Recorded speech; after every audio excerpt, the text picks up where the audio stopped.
Debt trap diplomacy, the new Marshall Plan, the infrastructure project of the century.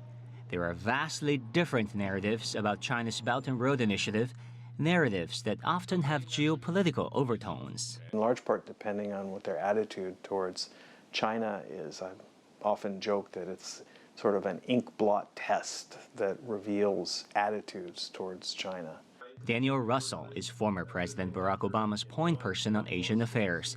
He recently led a panel of experts from Asia Society's Policy Institute. The panel spent months in Southeast Asia to study rail, port, and energy projects in the Belt and Road Initiative. Their conclusion? The Chinese infrastructure plan is here to stay. The study states the infrastructure plan can meet Asia's huge demand for infrastructure, which far exceeds what most regional economies can finance on their own. But there are challenges too.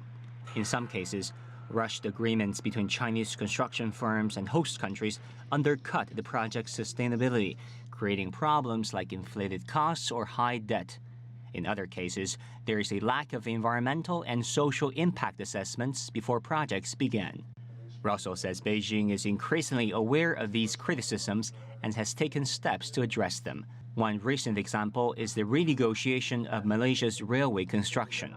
China agreed to negotiate. China did not try to muscle or strong-arm Malaysia into honoring the flawed terms reached under the previous government. A solution with a new contract that scaled back the cost of the BRI project itself.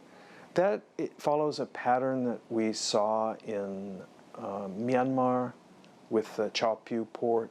The report recommended that Beijing adopt a globally accepted standard contract for projects and conduct more careful studies of each project's commercial viability. It also urged Beijing to set up a one-stop information platform, including a local grievance mechanism. Wherever we went in Southeast Asia was a sense of frustration at the lack of transparency and the lack of information. If we see a problem, if we have a suggestion, or if we want to know how do you apply for a job, we don't know who to talk to.